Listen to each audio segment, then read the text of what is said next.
Hi again everybody, welcome back again di Altcoins Update. So untuk Altcoins Update hari ini saya bener-bener bikin video ini sekitar 30 menitan ya sebelum adanya NFP.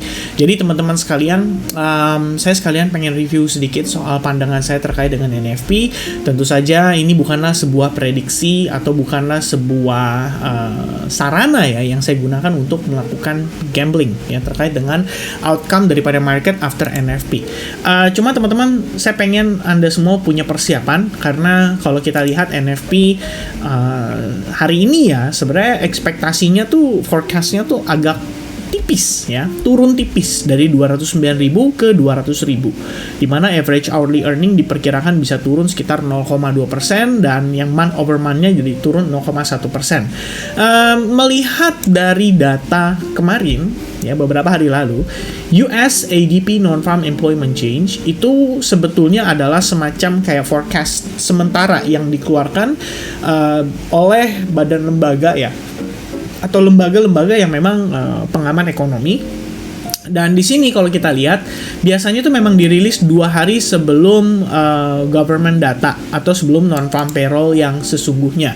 Nah, kalau kita lihat dari data tersebut, di sini kita lihat bahwa angkanya tuh sebetulnya menurun ya dari 455.000 jadi 324.000. Tapi sebenarnya dibanding dengan forecastnya ini jauh lebih baik. Yang artinya ini akan menjadi positif buat dolar pada rilis data beberapa hari lalu. Yang mana kalau misalkan teman-teman cek dari dollar indexnya sendiri, yaitu memang memberikan reaksi serupa ya semenjak di hari Rabu itu rilis data ADP non-farm payroll ya kita bisa lihat ya setelah sesi US itu mengalami penguatan sangat drastis. Ya, di sini kita naik sekitar lebih kurangnya setelah data ya teman-teman sekitar lebih kurang 0,5% dan saat ini kita bertengger di gain 0,3%. Menunjukkan struktur yang masih kecenderungan positif. Nah, jadi rilis data malam hari ini, saya pikir dengan ekspektasi ADP-nya di 324.000, ya memang sih itu nggak bisa jadi patokan ya, karena faktanya di bulan Juli kita lihat di sini ADP-nya tuh sangatlah positif.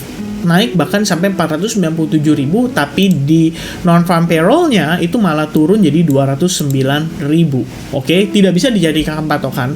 Akan tetapi tentu saja hal tersebut kalau kita lihat ya dari cara mereka mempermainkan angka. Wih ya, ini kayak manipulasi nih kita bilangnya. Angka sebelumnya 209.000. Forecastnya 200.000. Ini kalau angkanya jadi 220.000 aja, which is naiknya kayak 10.000 dari sekitar 209 ribuan, itu bakal langsung positif buat dolar. Ya, saya pikir hal tersebut bisa menyebabkan market mengalami koreksi lebih jauh. Oke, nah itu perlu di take note sama teman-teman. By the way, NFP akan dirilis pada datanya akan dirilis pada sekitar jam 7.30 waktu Indonesia Barat. So be safe buat teman-teman yang lagi ongoing transactions ya, jangan sampai overtrade. Sekarang kita bakal review dulu untuk LTC. Ada yang nanya LTC itu sudah halving belum? Sudah sebetulnya ya, sudah terjadi pada 6 Agustus sekitar jam 11 waktu UTC atau Universal Time Center ya, bener ya harusnya ya teman-teman ya, atau Central ya, Universal Time Central yang mungkin antara dua itulah ya. Yang pasti ini sudah ada halving semenjak sekitar 1-2 hari yang lalu. Dan kenapa sih Litecoin itu cenderung turun setelah dia halving? Sebenarnya saya nggak heran teman-teman. Saya udah pernah bikin video yang mengcover tentang hal tersebut. Tepatnya video itu saya rilis sekitar Januari tanggal 13. Jadi saya ngebahas di sini tentang kebiasaan daripada si Litecoin. Litecoin potensinya itu bahkan sebelum halving. Jadi ketika dia baru mau halving, ini yang di markingnya by the way sama si chartnya ini, sebulan atau 2 bulan sebelum halving dia cenderung positif. Tapi setelah halving teman-teman lihat tepat di garis yang ditandain ini adalah bulannya halving Litecoin. Kita malah mengalami koreksi. Ya, di bulan Agustus 2015 kita koreksi, di bulan 1 Agustus 2019 kita juga terkoreksi. Setelah 2 bulan atau 3 bulan sebelumnya Litecoin cenderung bullish gitu ya. Dan kita sudah review di video tersebut. Jadi saya pikir kalau kita lihat ya, Litecoin plunge ya. Plunge itu artinya turun 6% ke fresh monthly lows. Jadi ya ini sebenarnya kalau Ya kalau Agustus ya iyalah ya. Baru open candle kan dia langsung cari lowest pointnya, jadi kayak wajar gitu ya. Dia langsung ke fresh monthly lows.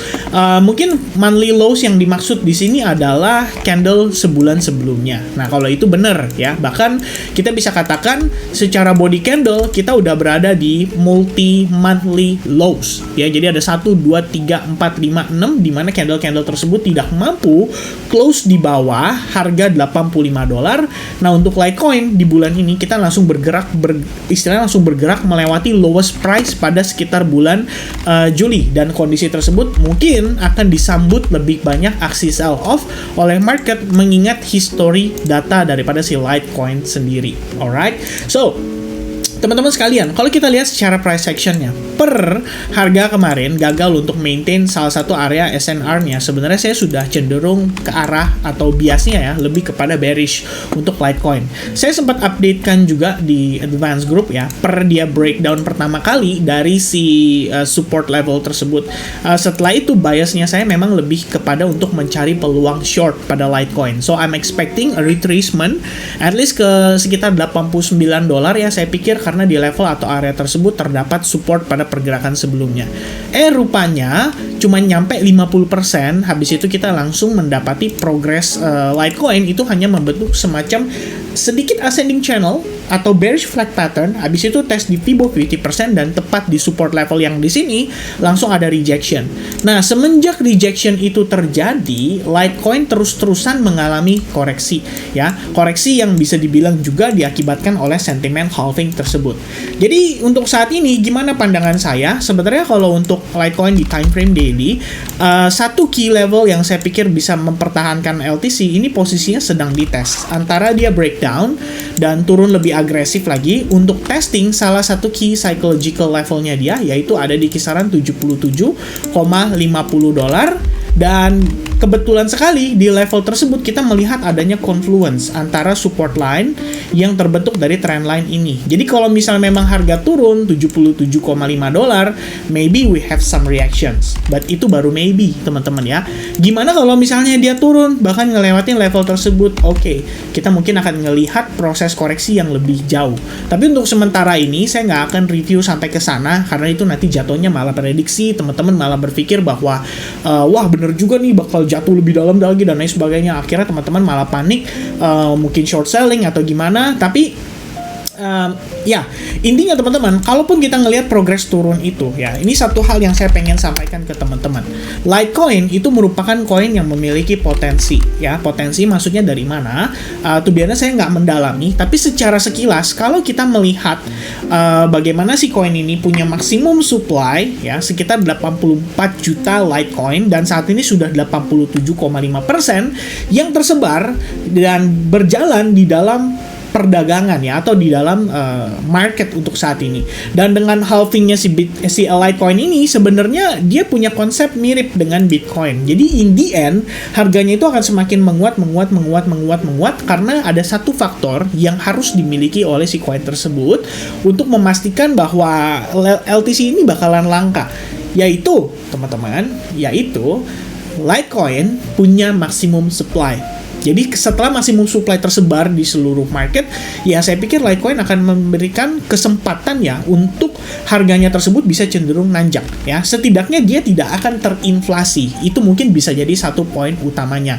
Dan kedua, sekedar info teman-teman, Litecoin itu juga sudah diperdagangkan untuk transaksi-transaksi yang dilakukan oleh institusi seperti salah satunya EDX Market. Ya itu sentimen sangat positif sekali, tapi dampak yang paling terasa pada saat EDX Market launching produknya itu adalah BCH ya, atau Bitcoin Cash. Sementara Litecoin dia dapat kebagian juga, tapi saya pikir di sini berbarengan dengan halvingnya. Jadi bisa dibilang kayak ya mungkin udah berasa lah ya bullish impact-nya tuh dari beberapa bulan sebelum, karena memang orang-orang ngelihat sentimen halvingnya.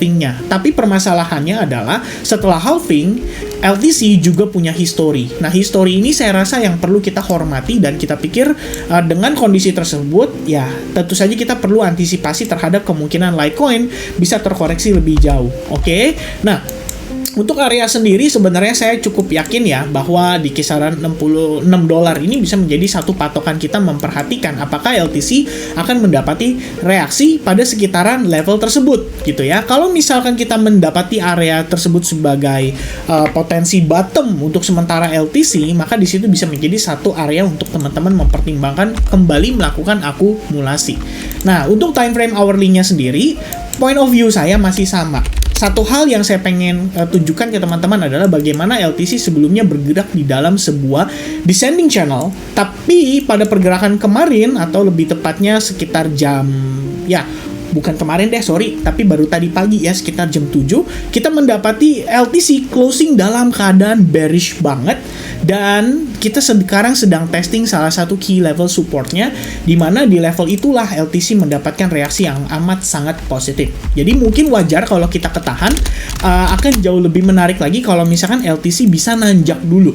Jadi pertimbangan saya adalah melihat LTC di sini memiliki possibility secara struktur akan jadi lebih bearish, dan harapannya we have another rejection after this lower high. Jadi harganya bisa turun lebih signifikan lagi. Oke. Nah, untuk progres kita saat ini dengan si LTC terbentuk konsolidasi, ini nanti bakal merespon ya dari NFP pada malam hari ini. Mungkin Bitcoin juga akan merespon, kita nggak tahu dia responnya akan positif atau negatif. Tapi kalau misalkan negatif, ini very likely si Litecoin bakal ikut langsung drop juga nih dengan progres seperti ini. Kenapa demikian? Turun agresif, bergerak hanya sesaat saja, bukan sesaat ya, lebih tepatnya kayak micro base aja. Habis itu dia bisa turun lagi, ya. Itu yang saya khawatirkan. Tapi kalau misalkan kita menilai dengan, wah, tapi kan di sini kok ada imbalance nih, ya, terjadi progres penurunan yang amat sangat agresif, bisa nggak itu ke-fill dulu? Nah, itu yang bisa jadi pertimbangan kita, mungkin melihat dia cenderung membentuk lower high before another drop to the new low level, dan itu bisa jadi breakdown pada trend line yang terbentuk pada time frame daily. Oke, jadi kalau misalkan dia turun pun, saya pikir the next support yang akan menyangga ya si Litecoin itu akan ada di $78 lebih kurangnya. Oke, so hopefully informasi yang saya deliver melalui video update ini bisa cukup jelas buat teman-teman. Buat Shiba Army, jangan berkecil hati, saya bakal update untuk Shiba ya pada update altcoins berikutnya. Jadi kita jumpa lagi pada altcoins update berikutnya. So God bless buat teman-teman semuanya, and have a nice weekend guys. Don't forget NFP, so be safe dalam transaksinya. Cheers, bye bye guys.